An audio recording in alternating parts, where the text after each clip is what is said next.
इस वीडियो में हम बात करेंगे कि वज्र गुणन विधि का उपयोग करके रैखिक समीकरण निकाय को कैसे हल करते हैं, जो हमारी दो चरों वाले रैखिक समीकरणों की समझ को बढ़ाने में सहायता करेगा। रैखिक समीकरण निकाय के हल के अनुप्रयोग को समझना।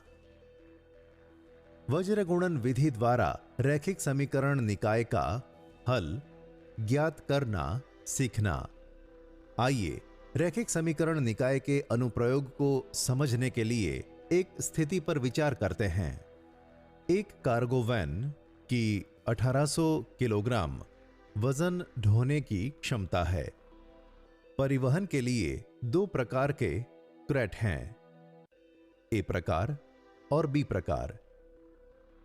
वैन ए प्रकार के 20 क्रेट और बी प्रकार के 15 क्रेट या ए प्रकार के 16 क्रेट या बी प्रकार के 30 क्रेट ढोने की क्षमता रखती है। प्रत्येक प्रकार के क्रेट का वजन क्या है? हम इस प्रश्न को गणितीय रूप में लिखकर हल कर सकते हैं। माना कि ए प्रकार के एक क्रेट का वजन x किलोग्राम और बी प्रकार के क्रेट का y किलोग्राम। प्रश्न से हमारे पास है 20x plus 15y is equal to 1800 और 16x plus 30y is equal to 1800। अब हमारे पास दो चरों वाले रैखिक समीकरणों का एक युग्म है। हम पहले ही रैखिक समीकरण निकाय को विलोपन विधि द्वारा हल करना सीख चुके हैं। इसे दोहराने के लिए चलिए समीकरणों को विलोपन विधि द्वारा हल करते हैं। समीकरण 1 को -2 से गुणा करने पर प्राप्त समीकरण 3, समीकरण 2 और समीकरण 3 को जोड़ने पर प्राप्त मान -24x इज इक्वल टू -1800। इसलिए x इज इक्वल टू 75। समीकरण 2 में x के इस मान को प्रतिस्थापित करने पर प्राप्त मान 16 into 75 plus 30y is equal to 1800, अर्थात 1200 plus 30y is equal to 1800। 30y is equal to 600, अर्थात y is equal to 20। अतः ए प्रकार के क्रेट का वजन is equal to 75 किलोग्राम और बी प्रकार के क्रेट का वजन इज इक्वल टू 20 किलोग्राम। इस सत्र में हम रैखिक समीकरण निकाय को हल करने की एक दूसरी विधि, वज्र गुणन विधि सीखेंगे। इस विधि को सीखने के लिए हम उसी समीकरण को लेते हैं। दाएं पक्ष को शून्य बनाने के लिए सभी पदों को बाएं पक्ष में स्थानांतरित करते हुए समीकरण को पुनः लिखें। x माइनस y और 1 के बीच समीका लगाकर लिखें। x के हर को लिखने के लिए दोनों समीकरणों के x वाले पदों को ढकें।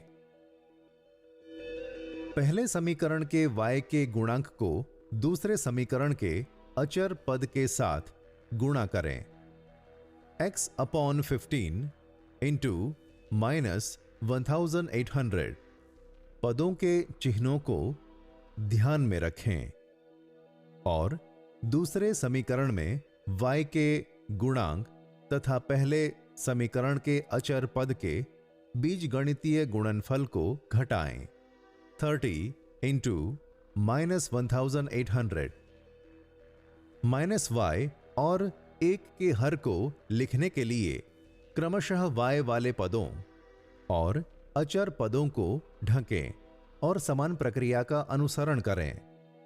-y upon 20 into -1800 -16 into -1800 is equal to 1 upon 20 into 30 -16 into 15। हरों के सरल करने के बाद हमें निम्नलिखित परिणाम प्राप्त होते हैं। x upon 27,000 is equal to -y upon minus 7200 is equal to 1 upon 360। इसलिए x is equal to 27,000 upon 360 is equal to 75 और y is equal to 7,200 upon 360 is equal to 20। आमतौर पर दो चरों वाली दो रैखिक समीकरणों a1x plus b1y plus c1 is equal to 0 और a2x plus b2y plus c2 is equal to 0 के लिए वज्र गुणन विधि द्वारा हलों को निम्न द्वारा प्राप्त किया जा सकता है। x upon b1 c2 minus b2 c1 is equal to minus y upon a1 c2 minus a2 c1 is equal to 1 upon a1 b2 minus a2 b1। दिया है a1 b2 minus a2 b1 is not equal to 0। सारांश, हमने रैखिक समीकरण निकाय के अनुप्रयोग और वज्र गुणन विधि द्वारा रैखिक समीकरण निकाय के हल को समझा।